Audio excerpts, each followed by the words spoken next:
নমস্কার বন্ধুরা, তোমরা সবাই কেমন আছো? আশা করি সবাই ভালো আছো। আমার চ্যানেলে তোমাদের সবাইকে স্বাগত জানাই। আজ আমি তোমাদের সাথে শেয়ার করব চাল কুমড়োর ঘন্টর রেসিপি। চাল কুমড়োর ঘন্ট বানানোর জন্য প্রথমেই ওভেনে কড়াই বসিয়ে দেব এবং কড়াইয়ের মধ্যে দিয়ে দেব সাদা তেল। তোমরা চাইলে সরষের তেলেও রান্নাটি করতে পারো। তেল গরম হলে তেলের মধ্যে দিয়ে দেব দুটো তেজপাতা এবং দুটো শুকনো লঙ্কা। শুকনো লঙ্কা দুটোর মধ্যে যখন কালো রং ধরবে তখন তেলের মধ্যে দিয়ে দেব 1 চা চামচ গোটা জিরে। জিরে ভাজা হয়ে গিয়ে যখন সুন্দর গন্ধ ছাড়তে শুরু করবে তখন তেলের মধ্যে দিয়ে দেব আদা বাটা। তেলের মধ্যে আদা বাটা দেওয়ার পরে আদা বাটাটাকে ভালোভাবে কষিয়ে নেব। আদাটা ভালোভাবে কষানো হয়ে গেলে মশলার মধ্যে দিয়ে দেব কিউব শেপে কেটে নেওয়া আলু। আলুটাকে খুব মোটা করেও কাটিনি, আবার খুব পাতলা করেও কাটিনি। আলুটাকে মাঝারি মাপে কেটে নিয়েছি। মশলার মধ্যে আলুটাকে দেওয়ার পরে আলুটাকে ভালোভাবে নেড়েচেড়ে নেব। আলুটাকে ভালোভাবে নেড়েচেড়ে নেওয়ার পর এর মধ্যে দিয়ে দেব ঝিরিঝিরি করে কেটে নেওয়া চাল কুমড়ো। চাল কুমড়োটা দেওয়ার পরে সমস্ত উপকরণগুলোকে ভালোভাবে নেড়েচেড়ে নেব।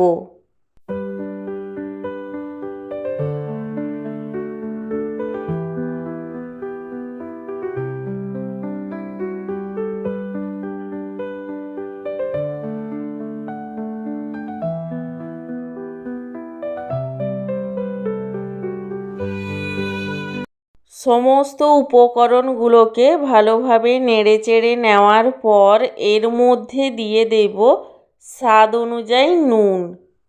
নুন দেওয়ার পরে আবারও সমস্ত উপকরণগুলোকে ভালোভাবে নেড়েচেড়ে নেব।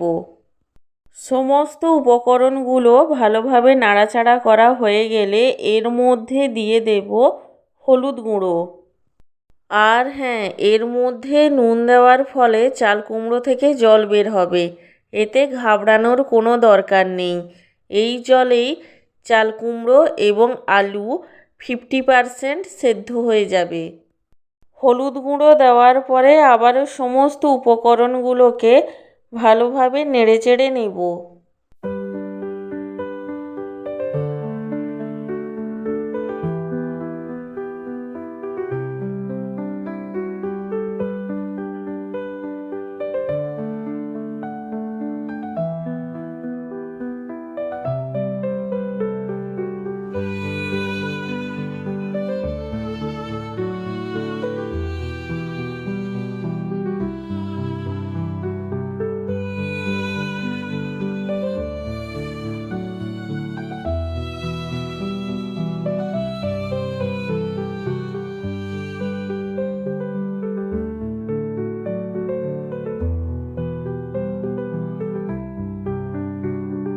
সমস্ত উপকরণগুলোকে নাড়তে নাড়তে যখন চাল কুমড়ো থেকে বেরানো জলটা সম্পূর্ণভাবে শুকনো হয়ে যাবে এবং চাল কুমড়ো ও আলুও 50% সেদ্ধ হয়ে যাবে তখন এর মধ্যে দিয়ে দেব পরিমাণ মতো জল। জল দেওয়ার পরে জলটাকে ফুটতে দেব যাতে চাল কুমড়ো এবং আলু ভালোভাবে সেদ্ধ হয়ে যায়। জল দেওয়ার পরে এর মধ্যে দিয়ে দেব 1 টেবিল চামচ চাল বাটা। প্রত্যেক দিন ঘরে যে চালের ভাত বানাই সেই চালকে বেটেই আমি এখানে ব্যবহার করেছি। চাল বাটা দেওয়ার পরে চাল কুমড়োর ঘন্টটাকে ভালোভাবে নেড়েচেড়ে নেব। চাল কুমড়ো এবং আলু যখন 80% সেদ্ধ হয়ে যাবে তখন এর মধ্যে দিয়ে দেব নারকেল কোড়া। নারকেল কোড়া দেওয়ার পরে চাল কুমড়োর ঘন্টটাকে আবারও ভালোভাবে নেড়েচেড়ে নেব।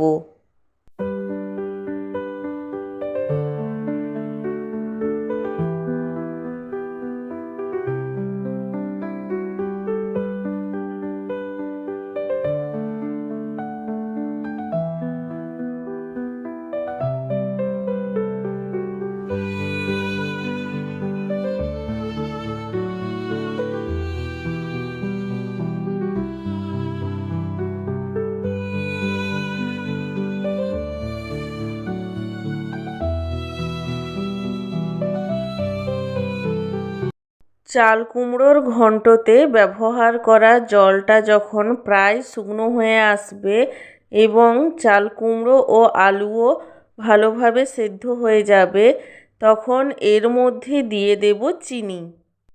চিনি দেওয়ার পরে চাল কুমড়োর ঘন্টটাকে ভালোভাবে নেড়েচেড়ে নেব, যাতে চাল কুমড়োর ঘন্টটা লিটপিটে হয়ে যায়।